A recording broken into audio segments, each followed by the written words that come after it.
Recalculando a rota. Com certeza você já ouviu isso em algum lugar.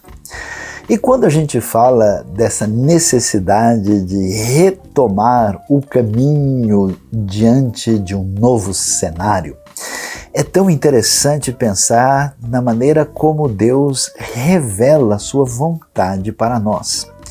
Muitas vezes, quando a gente lê a Bíblia, o famoso livro sagrado, a gente fica confuso por que essa história está sendo contada de novo. Será que nós estamos aqui substituindo uma história pela outra? Será que a primeira vez que a história foi contada tem alguma coisa equivocada, errada, que precisa ser consertada? O que é que está acontecendo? É tão interessante observar, por exemplo, os próprios evangelhos. Eles contam a mesma história e daqui a pouco tem um enfoque diferente, uma rota realinhada em algumas histórias.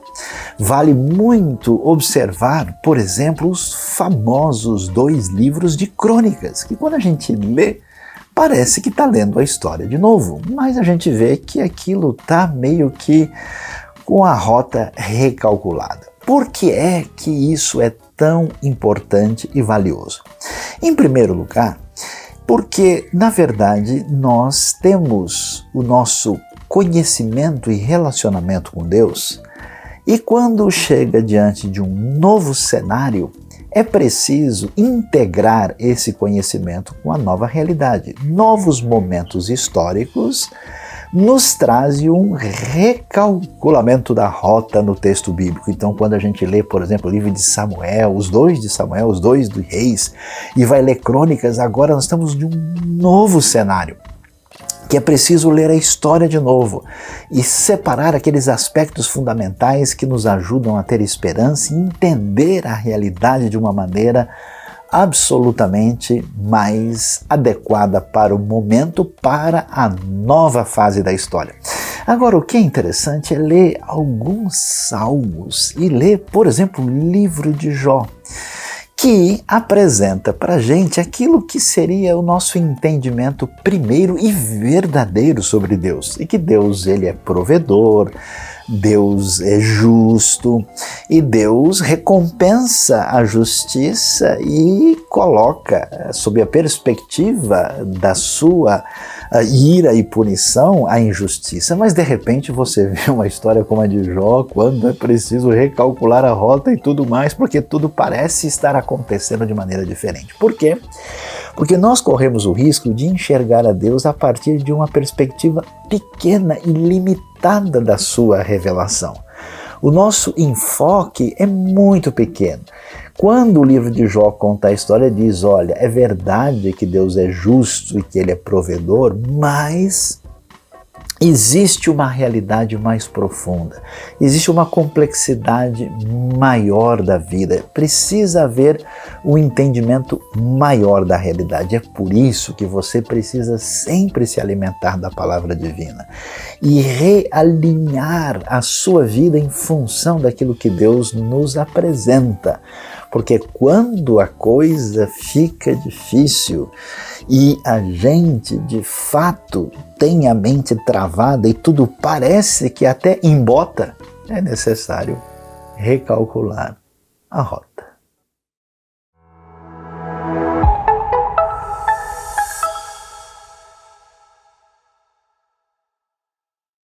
Bom dia, boa tarde, boa noite. Seja muito bem-vindo a mais uma celebração da IBNU. É um prazer ter você aqui. Eu não sei onde você está, se está no Brasil ou fora do Brasil, mas é sempre uma alegria recebê-los aqui.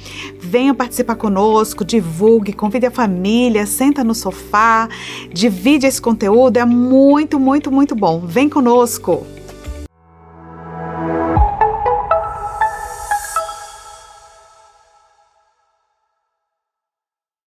Oh, que tremenda graça! Oh, que infalível amor! Tomou o meu lugar, a minha cruz levou. Você deu sua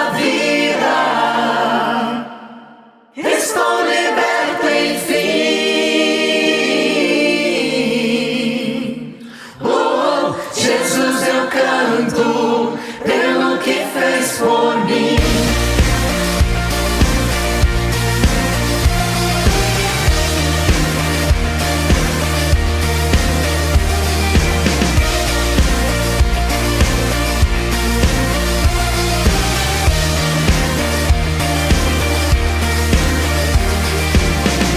Quebra o jugo do meu pecado, tão mais forte é o meu amado, o Rei da Glória, o grande Rei dos Reis.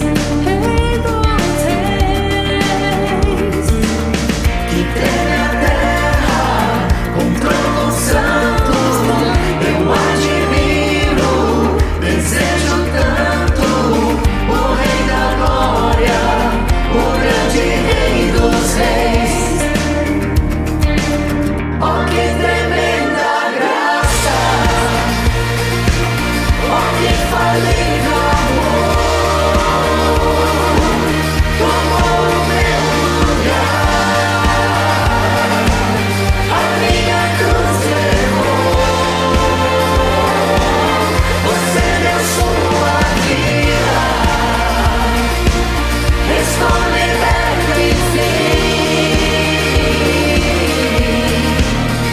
Oh, Jesus, eu canto pelo que fez por mim.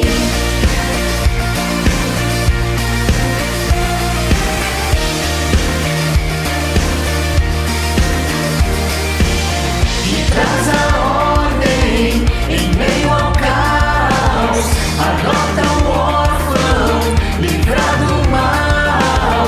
O Rei da Glória, o Rei da Glória, governa o mundo com sua justiça. És como o sol, tua face brilha. O Rei da Glória, o grande Rei dos Reis.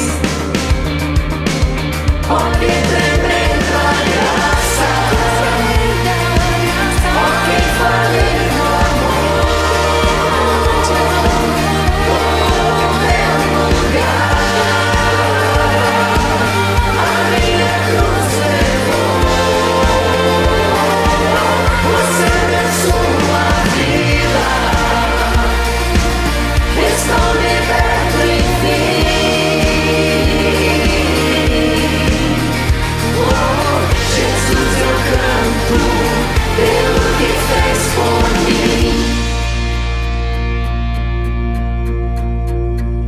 Digno é o Cordeiro de Deus, digno é o Cordeiro, digno é o Rei que a morte venceu. Digno é o Cordeiro de Deus, digno é o Rei que a morte venceu. Digno é o Cordeiro de Deus, digno é o Rei que a morte venceu. Digno é o Cordeiro de Deus, digno é o Rei. Oh, que tremenda graça! Oh, que infalível amor! Tomou o meu lugar, a minha cruz levou. Você deu sua vida, estou liberto, enfim. Oh, Jesus, eu canto pelo que fez por mim.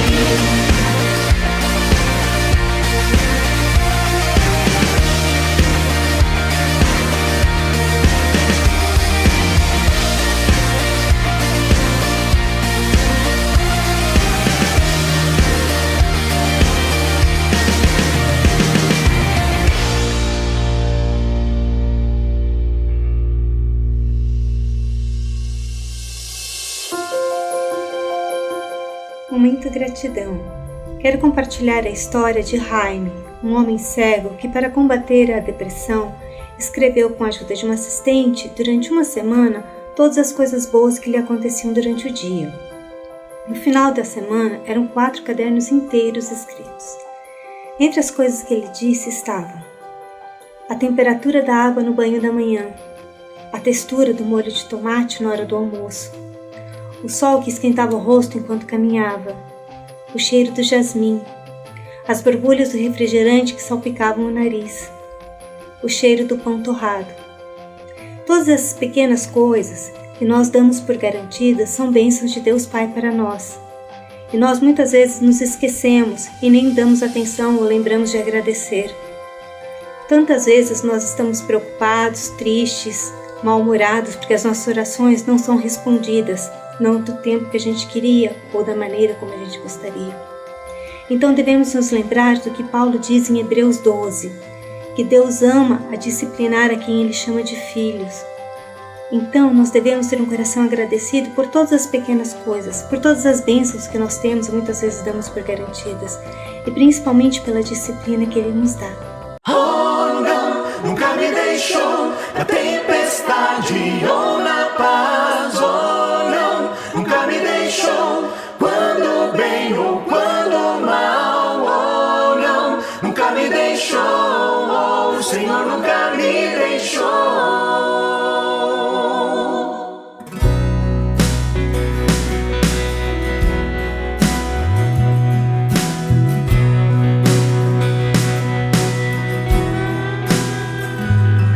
Que eu ande pelo vale da sombra da morte, o teu amor lança fora o medo.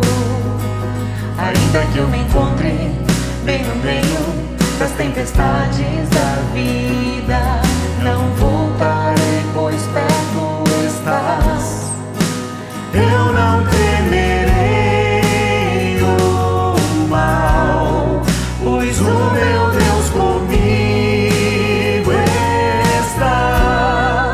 E se o meu Deus comigo está, a quem eu temerei, a quem eu temerei. Oh, não, nunca me deixou na tempestade ou na paz. Oh, não, nunca me deixou quando bem ou quando mal. Oh, não, nunca me deixou. Oh, o Senhor nunca me deixou.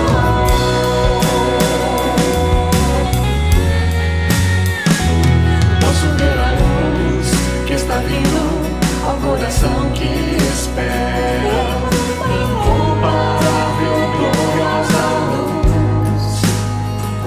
E haverá um fim aos problemas, mas até este dia viverei sabendo que estás aqui.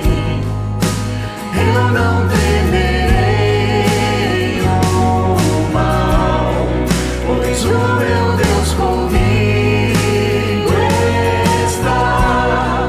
E se o meu Deus comigo está, a quem eu temerei, a quem eu temerei.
Vamos embora, povo de Deus, adorar a Jesus.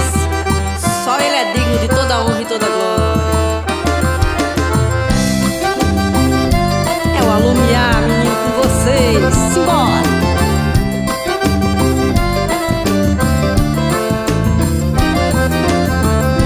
Eu levo a minha vida sem me preocupar. Eu levo a minha vida sem ressentimento algum, porque eu sei que a minha vida está nas mãos daquele que criou os céus, a terra e o mar. E vou vivendo assim só pra te adorar. E mesmo que os problemas tentem me abater, minha fé está firmada em Cristo, pois morreu por mim. O preço que pagou naquela cruz me transformou, me resgatou, eu sei. E vou vivendo assim só pra te adorar. Vou vivendo pra adorar em todo o tempo sem me preocupar. Eu vou pra sempre adorar a Deus. Vou vivendo pra adorar em todo o tempo sem me preocupar. Eu vou pra sempre adorar a Deus.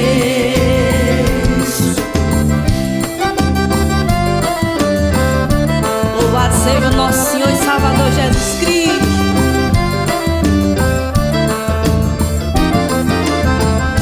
Eu levo a minha vida sem me preocupar. Eu levo a minha vida sem ressentimento algum,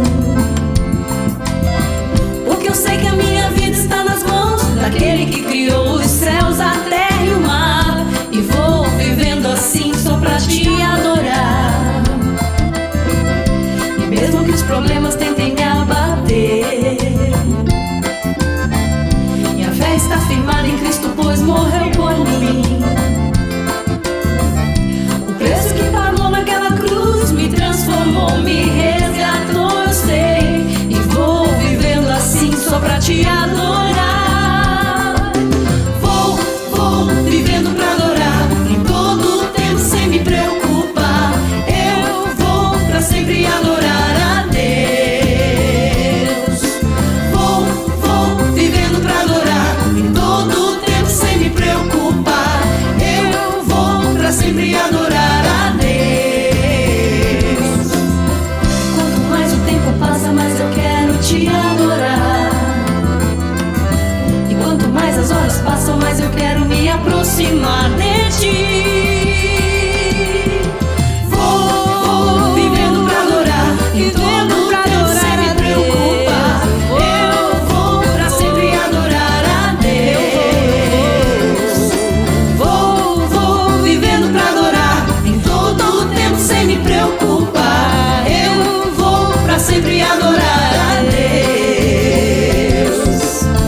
Quanto mais o tempo passa, mais eu quero te adorar. E quanto mais as horas passam, mais eu quero me aproximar de ti.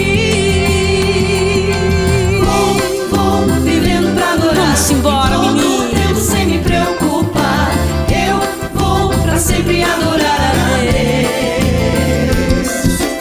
Vou vivendo pra adorar em todo o tempo sem me preocupar. Eu vou pra sempre adorar a Deus. Vou vivendo pra adorar em todo o tempo sem me preocupar. Eu vou pra sempre adorar a Deus. Vou vivendo pra adorar em todo o tempo sem me preocupar. Eu vou pra sempre adorar a Deus.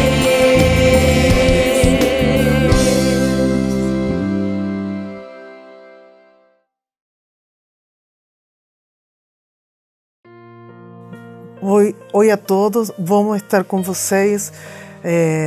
Quando a gente pensa na realidade que a gente vive neste mundo, quando a gente pensa a realidade que se vive, seja tanto no Brasil como em outros lugares do mundo, muitas vezes nosso coração fica pesado.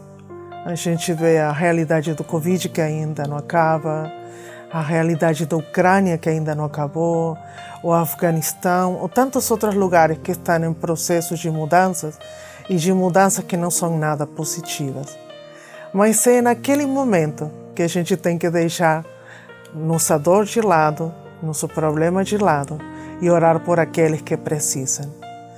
Talvez não precise ir tão longe como pensar em uma Ucrânia, mas pode pensar no seu vizinho, pode pensar naquele que você escutou o problema.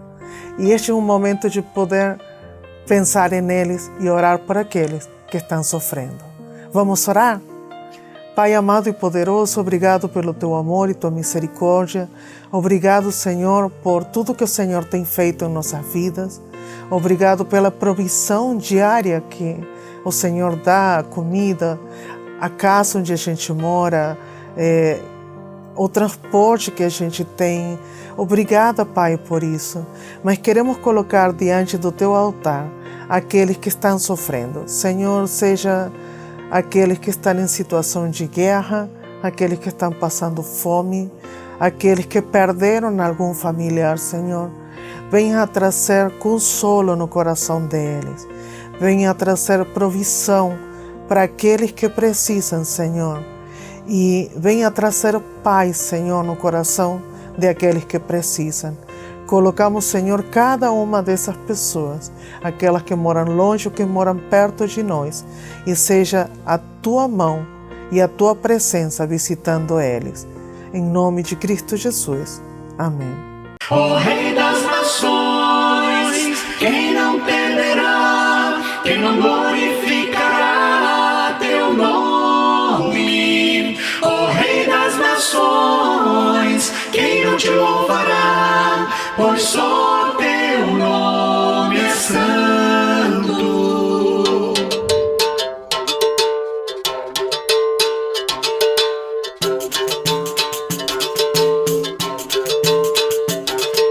Grandes são as tuas obras, Senhor Todo-Poderoso.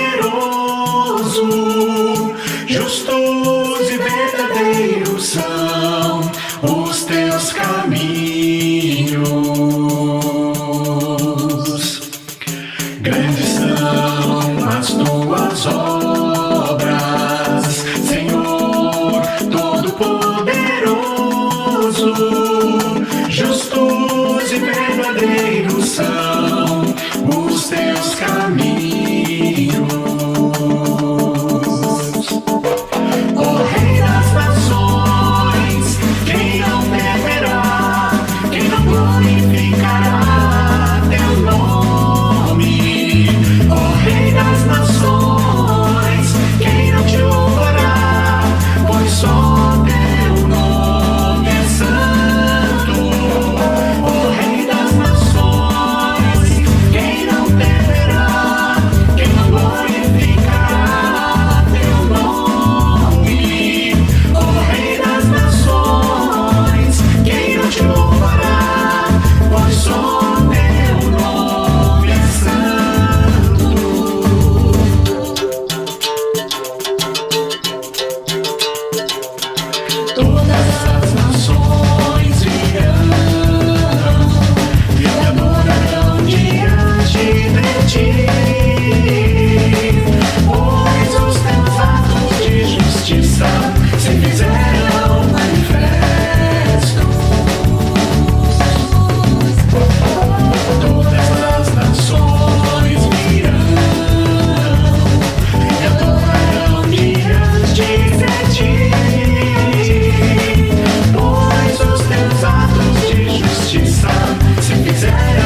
Vamos agora refletir sobre o ensino da Palavra de Deus. E hoje vamos pensar sobre um tema um pouco mais assim desafiador e forte, dizendo que só há um pecado, o da idolatria.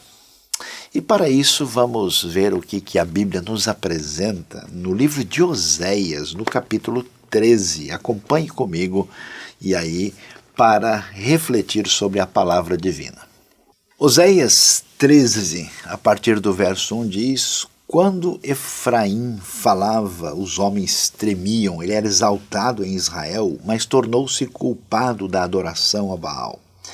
E começou a morrer. Agora eles pecam cada vez mais com sua prata, fazem ídolos de metal para si, imagens modeladas com muita inteligência, todas elas obras de artesãos, dizem desse povo. Eles oferecem sacrifício humano e beijam os ídolos feitos em forma de bezerro. Por isso serão como a neblina da manhã, como o orvalho que bem cedo evapora, como a palha que num redemoinho vai-se de uma eira, como a fumaça que sai pela chaminé. Mas eu sou o Senhor, o seu Deus, desde a terra do Egito. Vocês não reconhecerão nenhum outro Deus além de mim, nenhum outro Salvador. Eu cuidarei de vocês no deserto, naquela terra de calor ardente. Quando eu os alimentava, ficavam satisfeitos. Quando ficavam satisfeitos, se orgulhavam e então me esqueciam. Por isso virei sobre eles como leão, como leopardo, ficarei à espreita junto ao caminho como uma ursa de quem roubaram os filhotes, os atacarei, os rasgarei, como leão os devorarei, um animal selvagem os despedaçará.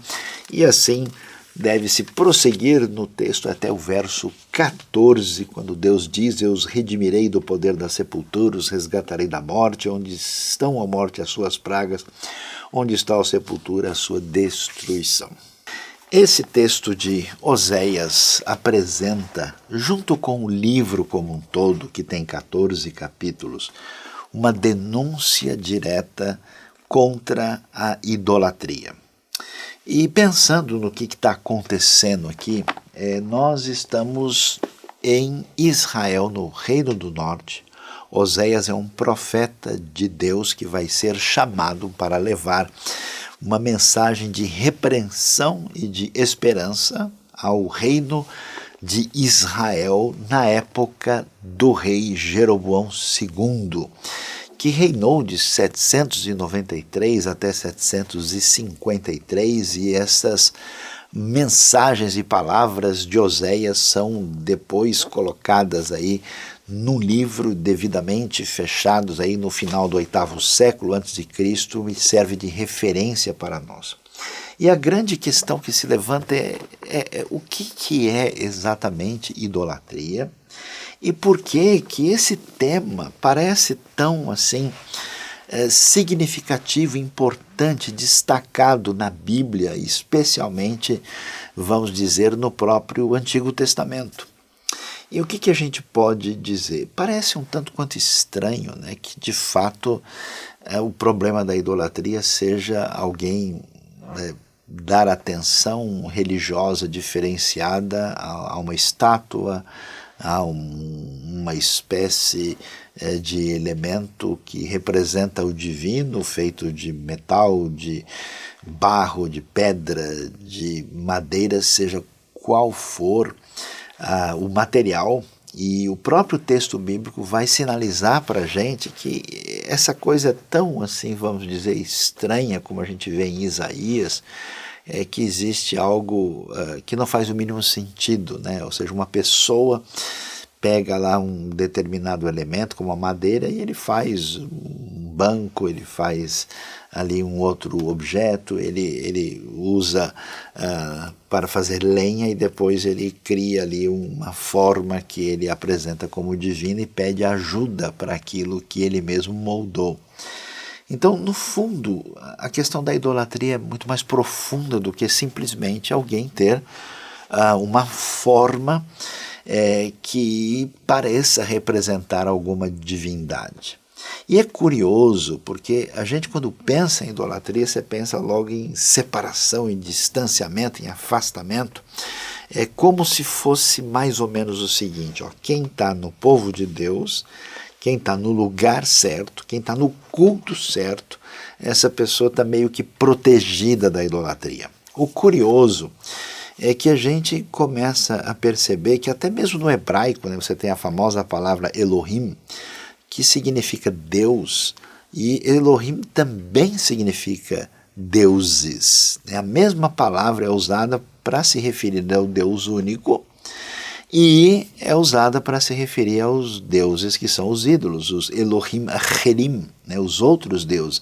Quer dizer que não há nem preocupação no texto sagrado assim de tipo usar uma terminologia para fazer uma separação completa, para exatamente mostrar para a gente que a idolatria está muito mais próxima do que a gente imagina e que a avaliação dela exige uma percepção mais adequada. E quando a gente pensa sobre essa questão, vale a pena ouvir o que o texto bíblico nos mostra sobre o que realmente está envolvido na idolatria. Vale a pena observar que quando nós vemos a ideia bíblica de um Deus único, poderoso, justo e bondoso, que age na vida do seu povo com quem ele faz aliança, é que esse Deus, que é o Criador do universo, o Criador do ser humano, e que nos mostra o caminho a seguir, nos dá as suas instruções, as suas diretrizes, a maneira pela qual se deve viver a vida para estar em sintonia com Deus, com o próximo e até mesmo consigo mesmo.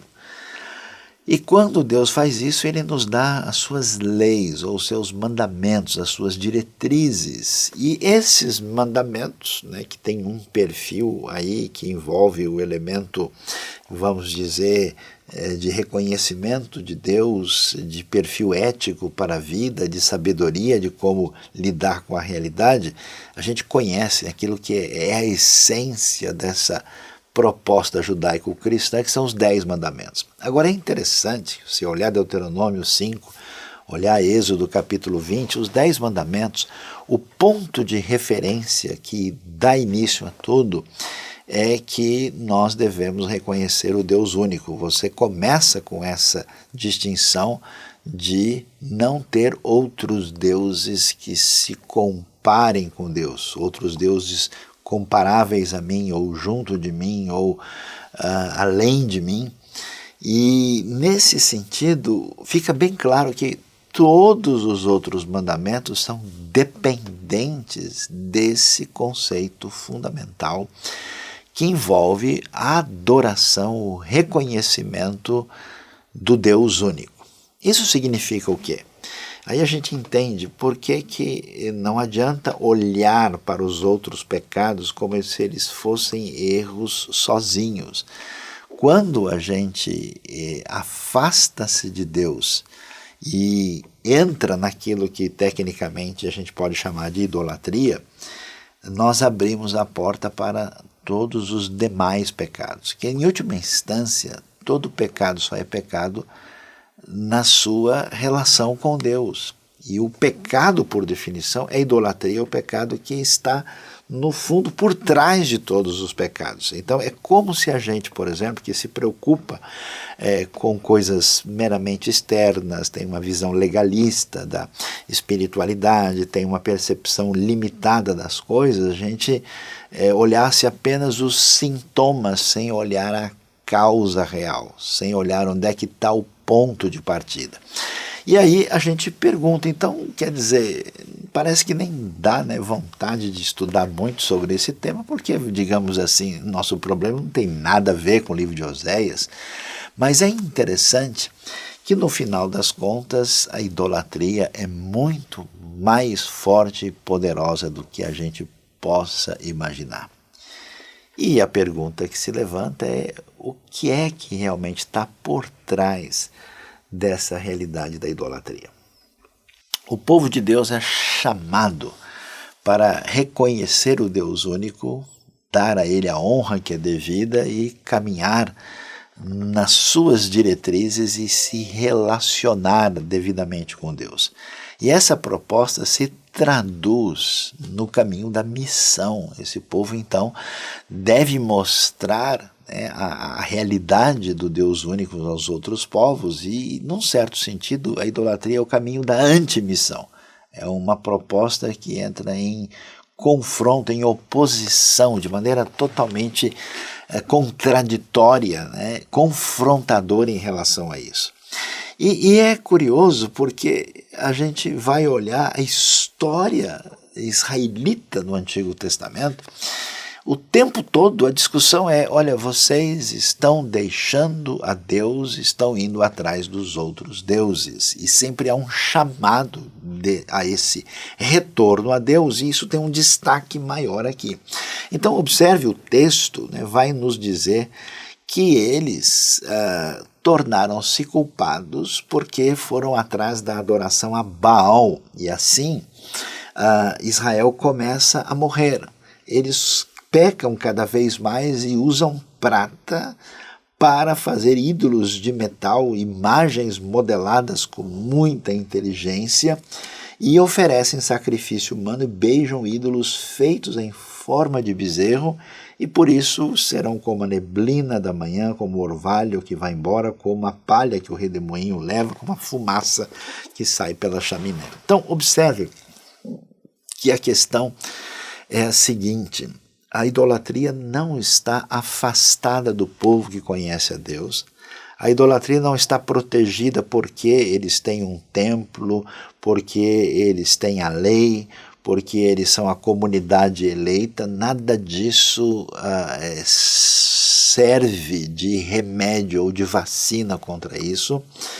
E é curioso, né? A gente pode até pensar, mas o mundo todo vive em idolatria e Israel tem a chance de não viver, mas não consegue se segurar e acaba sucumbindo. E a gente então pergunta, mas como assim? Qual que é o poder e a força e o fascínio da idolatria? A gente começa a entender isso quando a gente faz a primeira pergunta importante, qual que é a referência da nossa vida?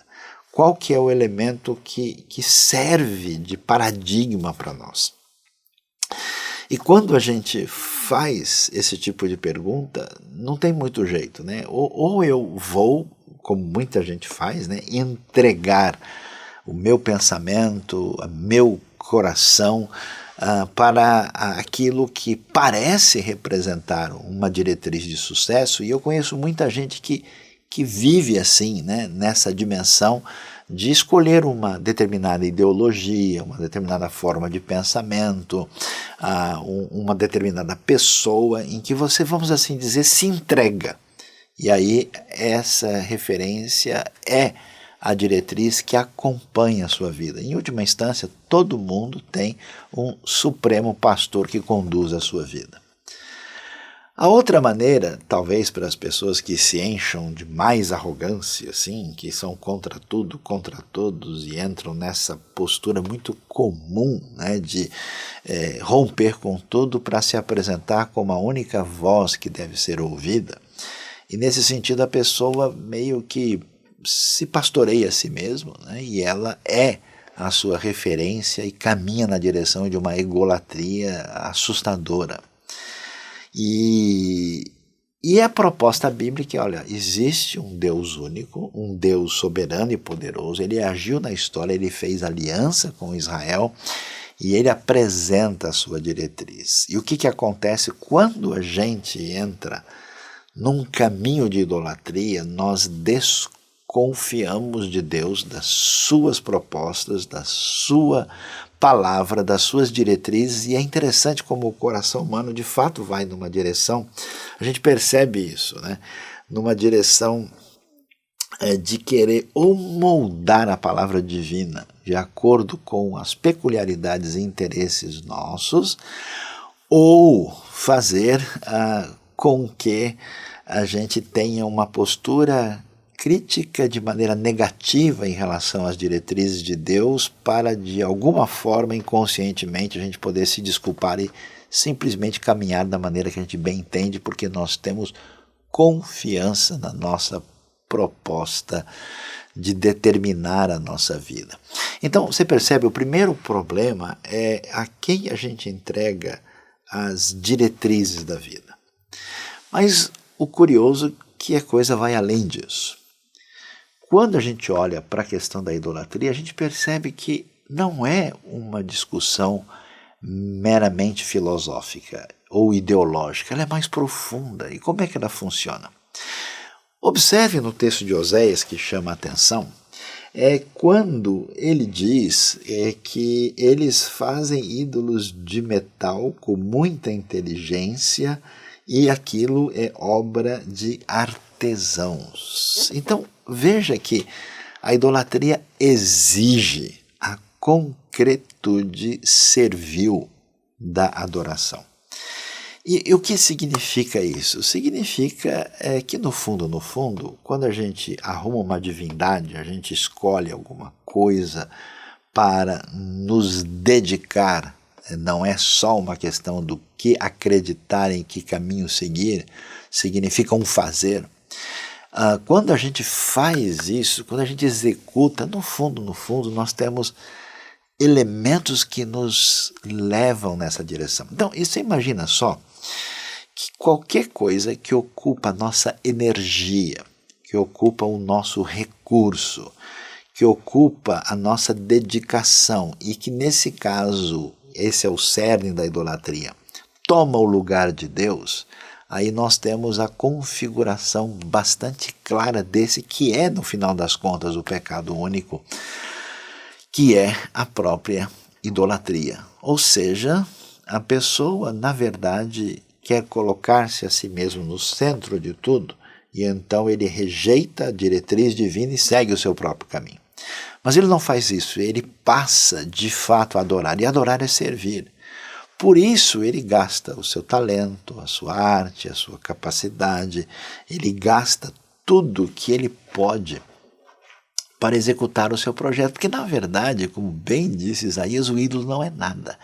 Então por que as pessoas adoravam os ídolos? Pelo seu significado, pelo seu valor social, por aquilo que envolvia elementos que estão no profundo da pessoa. E olha que coisa interessante, a gente percebe que esse potencial idólatra, que é a marca registrada do coração não atingido, não curado por Deus, é capaz de transformar qualquer coisa em ídolo. É interessante isso porque é como aquela antiga história grega do rei Midas, né? Tudo que a pessoa toca vira ouro e depois o que ele vai fazer? Não consegue nem comer porque tudo vira ouro. Então tudo que a gente toca vira ídolo. Veja que uma denominação evangélica vira um ídolo na vida de uma pessoa. Um determinado corpo de doutrinas pode se tornar para aquela pessoa algo que toma, na verdade, o lugar de Deus. Uma determinada proposta, até ministerial, qualquer coisa que ofusque a centralidade ligada ao Deus único pode tomar este lugar indevidamente. Por isso que a questão idólatra não é simplesmente focalizar e achar uma divindade nesse ou naquele grupo religioso, ela envolve algo que é profundamente ligado ao nosso coração, a elementos que têm a ver profundamente com a nossa psicologia, e isso leva a gente a uma entrega da nossa vida. Então a pergunta para nós, a gente que deveria estar com a nossa energia, a nossa capacidade, o nosso dom dedicado a servir a Deus e atender a proposta da sua palavra e a prática da missão, a pergunta é onde é que de fato está a energia maior do nosso coração. Você já reparou como existe às vezes um fanatismo das pessoas, né, por certas coisas que até não são ruins, são razoáveis, mas elas ocupam um lugar desequilibrado desequilibrado na vida da pessoa e, consequentemente, se tornam ídolos. Assim que a gente vê na própria caminhada da cristandade, né? Como o ritual se torna mais importante do que tudo, como o ambiente de adoração se torna mais importante até do que as próprias pessoas que estão lá, como determinados ensinamentos que têm valor, mas acabam sendo motivo até mesmo de beligerância e ódio. Quer dizer, é claro que isso está fora do lugar. E é interessante que a coisa é mais profunda ainda. Por quê? Porque vejam que o nível de dedicação que essa idolatria vai estar presente na crítica de Oséias, que eles oferecem sacrifício humano e beijam os ídolos feitos em forma de bezerro. E aí vem o terceiro elemento que configura a idolatria.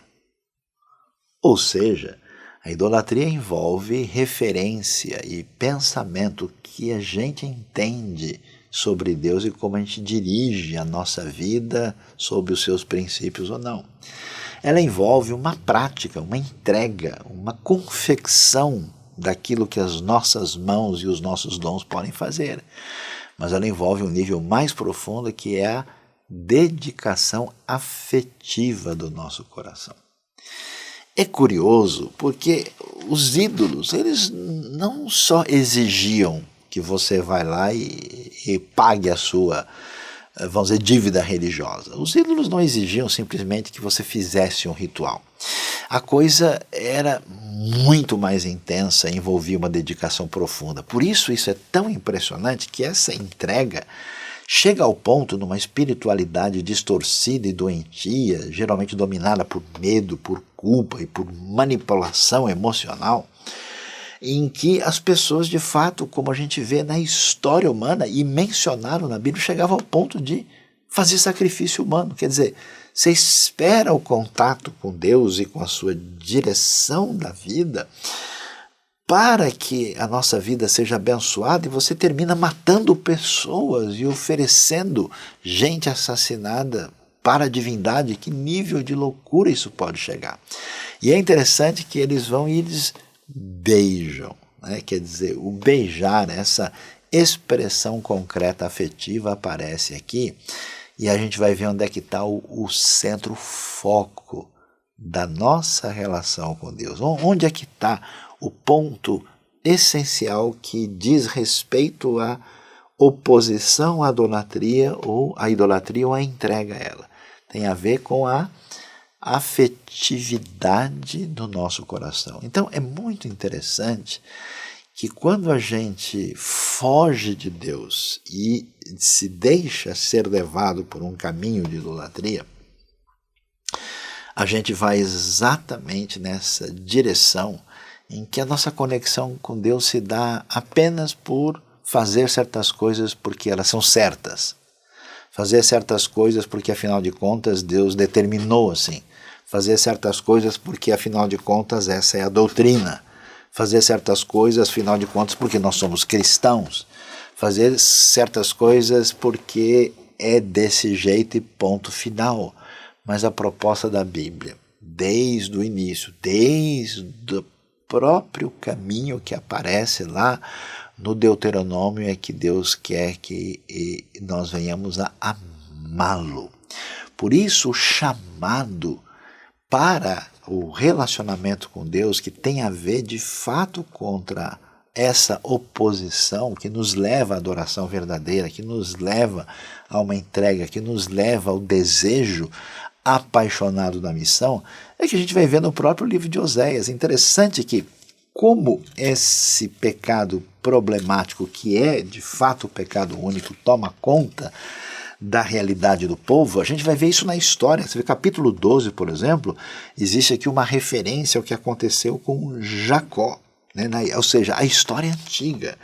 Aí a gente vai mais aqui para frente, no próprio capítulo 13, nós vemos uma referência a que aconteceu com a escolha do rei Saul. Quer dizer, a história está marcada por isso.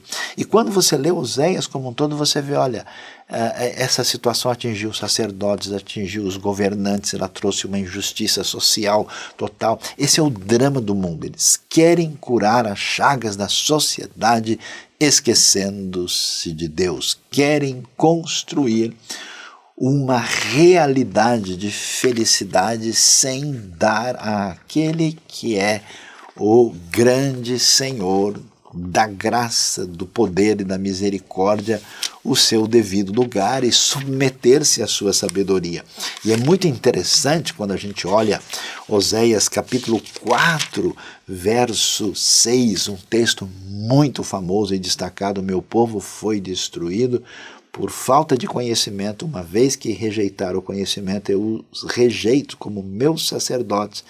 Uma vez que ignoraram a lei do seu Deus, eu ignorarei seus filhos. E é interessante, quando a gente pensa em conhecimento, essa palavra aqui é muito forte, né? O verbo yadá, o substantivo da'at, que é tão interessante porque conhecimento tem a ver com entendimento e apreensão da diretriz divina. Mas é mais profundo que isso. O conhecimento envolve a ideia de obediência e envolve a ideia de relacionamento com Deus. Por isso, o que nos tira, nos livra desse caminho de idolatria é um despertamento da consciência de que esse caminho de autonomia, primeiro, é loucura. Como é que eu, diante do vasto mundo e universo, com toda essa diversidade que mal eu toco com o meu entendimento, os mistérios que atingem a minha própria vida, como é que eu tenho coragem de achar que eu de fato tenho condição de seguir sozinho com minha própria sabedoria e minha força? Como é que eu posso, diante de uma vida tão curta, limitada, com minha situação aqui, gastar toda a energia, capacidade, dom para fazer certas coisas? O texto é muito claro em Oséias que aquilo é como orvalho que vai embora. É tanta coisa que vira, vamos dizer assim, a coisa mais empolgante possível, que depois de alguns anos é esquecido e ninguém nem lembra mais que existiu. Vale a pena fazer esse esforço de dedicação? E como eu posso entregar o mais profundo do meu coração a algo que tem a consistência de uma névoa? Quanta coisa na direção errada é verdadeiro desperdício, por isso é idolatria, uma grande loucura. Por isso é interessante o caminho contra a idolatria. É fascinante, é extraordinário. E a gente vai ver isso quando a gente chega no capítulo 14 de Oséias. Olha que coisa! Volte, ó Israel, para o Senhor, o seu Deus. Seus pecados causaram sua queda. Prepare o que vão dizer e voltem para o Senhor. Peçam-lhe, perdoe todos os nossos pecados e por misericórdia recebe-nos, para que te ofereçamos o fruto dos nossos lábios. O engano deles de acreditar na Síria e no Egito como poder que pode ajudá-los. A Síria não nos pode salvar, não montaremos cavalos de guerra, nunca mais diremos nossos deuses aquilo que as nossas próprias mãos fizeram, porque tu amas o órfão. E aí Deus diz: eu curarei a infidelidade deles e os amarei de todo o meu coração, pois a minha ira desviou-se deles. É impressionante. Deus se compara ao marido cuja esposa se perdeu totalmente numa relação de promiscuidade, de imoralidade total. E Deus vai atrás, assim como acontece no casamento de Oséias, para trazer de volta essa esposa que caiu nesse lugar. Por isso, quando você se afasta de Deus na sua idolatria, você quer amor, você quer direção, você quer alguma coisa para sustentar o seu ser, o seu coração, mas isso não dará sustentação. Por isso, o amor de Deus, a graça poderosa, o agir divino nos convida a essa nova paixão dos Deus que nos perdoa, nos ama e nos dá direção. Então hoje é dia de entender que o foco de tudo aquilo que nos prejudica é apenas uma coisa: Deus não ter o lugar devido na nossa vida, na nossa prática e principalmente no nosso coração. e que Ele nos abençoe nesse dia tão especial. Amém.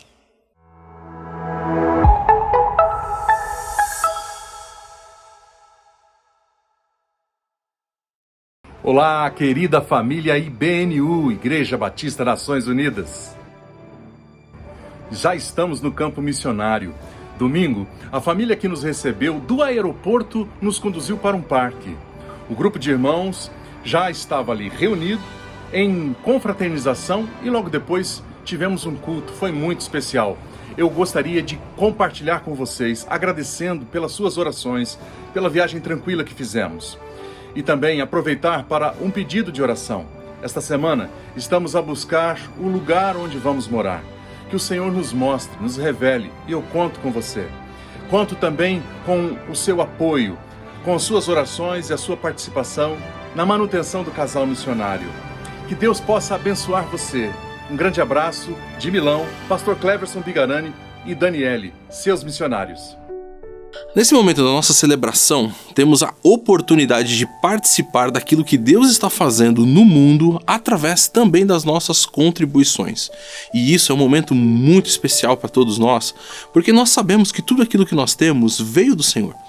Tudo aquilo que nós somos é o Senhor agindo em nós e transformando a nossa vida.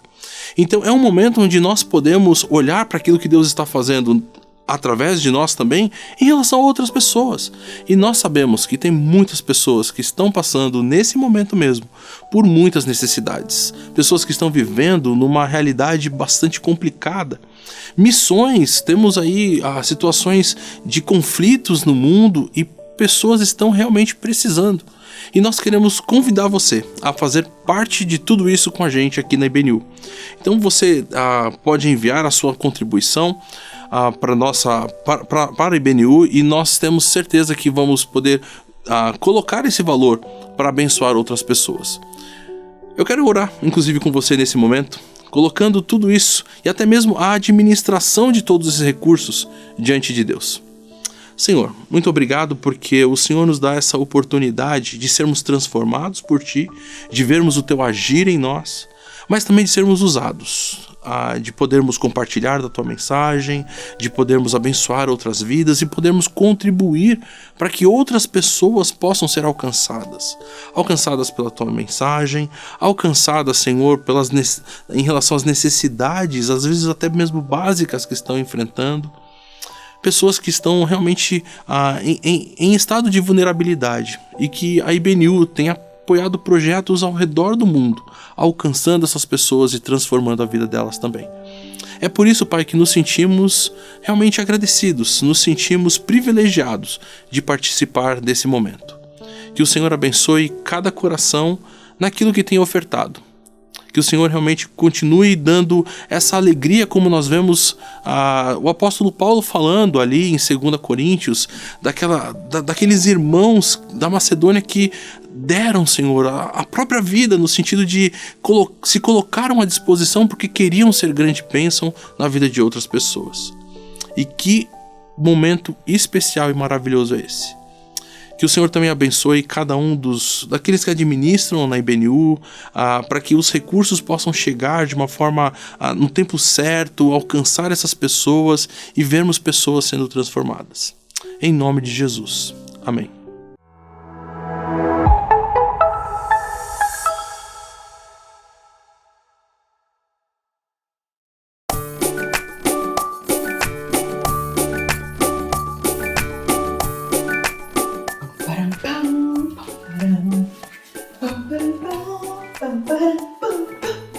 Oi, turminha, tudo bem?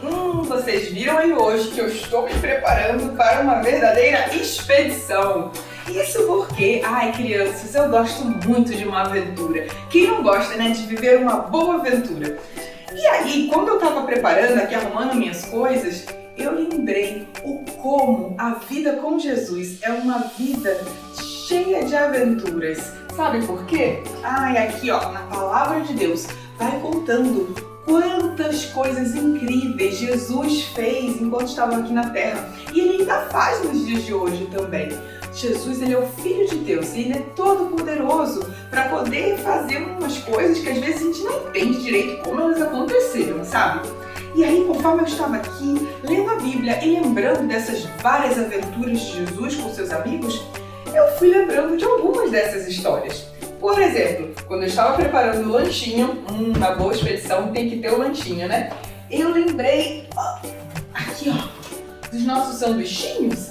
E aí eu lembrei de quando Jesus, ele multiplicou não só os pães, mas também os peixinhos. E assim ele conseguiu alimentar uma grande multidão. Isso não teria sido capaz, a não ser pelo poder de Jesus. Isso foi um grande milagre. E também eu fui lembrando de um outro dia, quando Jesus estava no barco com seus discípulos, com seus amigos. E aí Jesus estava no barco, o barco balançando, até que o barco foi se agitando, a chuva foi caindo, foi ficando tudo muito agitado. Ai, socorro! Que chuvarada é essa? E eles não tinham guarda-chuva para se proteger naquela chuva toda não. Mas enquanto os discípulos estavam lá apavorados na chuva, Jesus estava tranquilo. E aí Jesus levantou, e aí o céu se acalmou, a chuva foi ficando tranquila, o mar foi ficando tranquilo. Tudo com o poder de Jesus, tudo sob o comando de Jesus. Crianças, isso é uma grande aventura. E não só uma grande aventura não, isso foi um verdadeiro milagre de Jesus. Eu lembrei também de quando 4 amigos, eles tinham um outro amigo que não conseguia andar.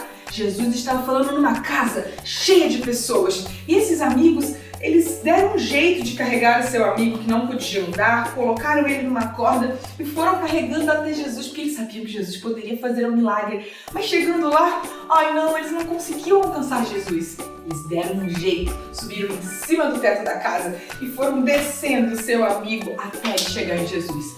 E Jesus fez um grande milagre e ajudou o moço a voltar a andar.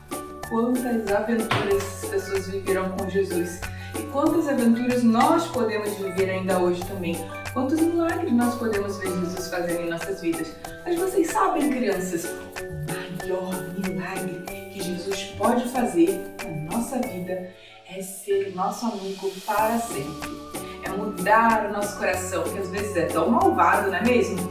Mas Jesus, ele está aqui com a gente todos os dias, um amigo que não te abandona de jeito nenhum. E esse é o maior milagre que Jesus pode fazer na sua vida hoje mesmo. Peça para Jesus estar aí sempre juntinho com você, vivendo cada dia as pequenas e as grandes aventuras, os pequenos e os grandes milagres do nosso dia a dia. Caminhe com Jesus. Esse é o melhor caminho que você pode ter e a maior aventura que você pode viver. Beijão!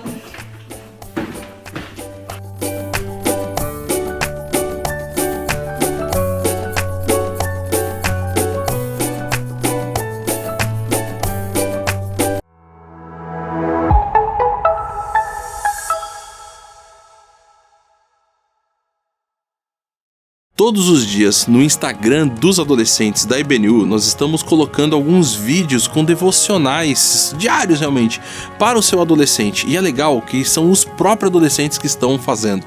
Então eu quero convidar você que ainda não participa ou que não está seguindo o canal dos adolescentes no Instagram, que procura lá, @adolesibnu.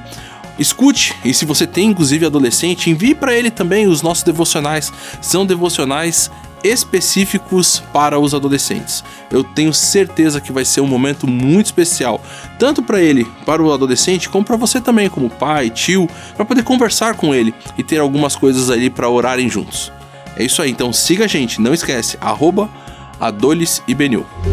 Novos módulos no nosso podcast da Bíblia IBNU, sempre quartas-feiras e sábados às 19 horas. Quartas-feiras nós vamos estudar toda a sabedoria judaica presente no livro dos Provérbios, Provérbios de Salomão e de outros escritores que também aparecem ali naquele livro. Quartas-feiras, não deixe de se juntar a nós para você também adquirir conhecimento, buscar essa sabedoria que vem do próprio Deus. E aos sábados nós temos um estudo muito importante e relevante para o entendimento do cumprimento de todas as promessas feitas na lei em Cristo Jesus, que é a carta aos Hebreus. Sábados às 19 horas, carta aos Hebreus. Venha estudar conosco. E nós queremos convidar você a ser nosso parceiro divulgador desse conteúdo. É um conteúdo que é feito gratuitamente e está disponível aqui no nosso canal, tanto essas duas matérias que vão agora acontecer nos meses de agosto e setembro,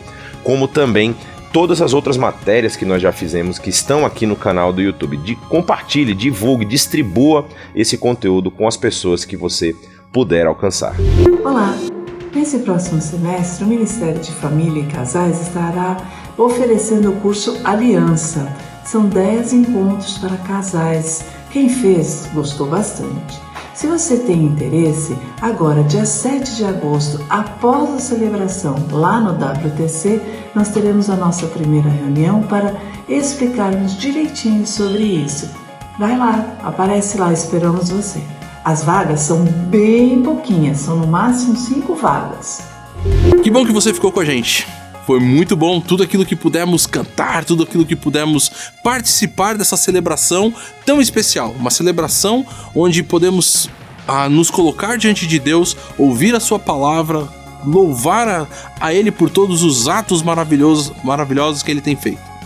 E nesse momento que nós estamos encerrando, eu quero convidar você até mesmo a compartilhar tudo isso que você experimentou hoje aqui no nosso canal da IBNU. Curta, se você ainda não faz parte, curte lá. Segue a gente, não só no nosso canal aqui do YouTube, mas nas nossas redes sociais, temos o Facebook, temos Instagram. Você é nosso convidado a receber diariamente todos esses materiais. E compartilhe com as outras pessoas, envie no seu grupo da família, envie aí no grupo dos amigos, seja do futebol, seja da empresa, seja do que for. Muitas pessoas vão ser alcançadas e a mensagem do Senhor vai ser proclamada. Deus te abençoe, até o próximo domingo.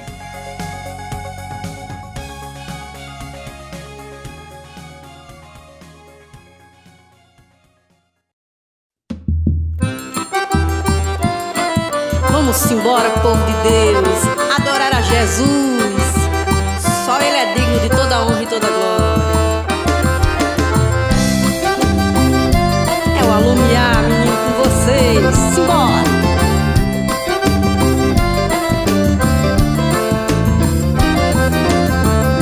Eu levo a minha vida sem me preocupar. Eu levo a minha vida sem ressentimento algum.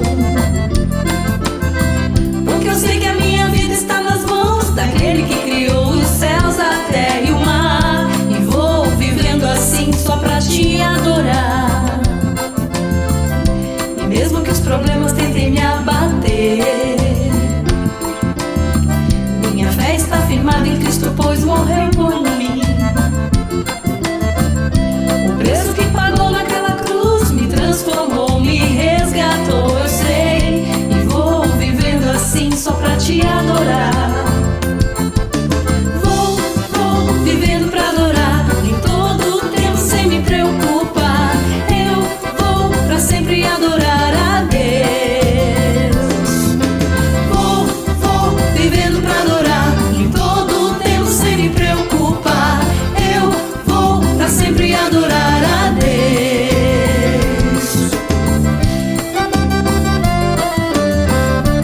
Louvado seja o nosso Senhor e Salvador Jesus Cristo.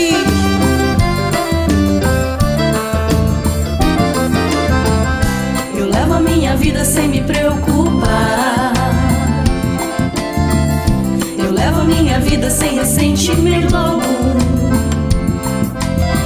Porque eu sei que a minha vida está nas mãos daquele que criou os céus, a terra e o mar. E vou vivendo assim só pra te adorar. E mesmo que os problemas tentem me abater, minha fé está firmada em Cristo, pois morreu por mim. O preço que pagou naquela cruz me transformou, me resgatou, eu sei. E vou vivendo assim só pra te adorar.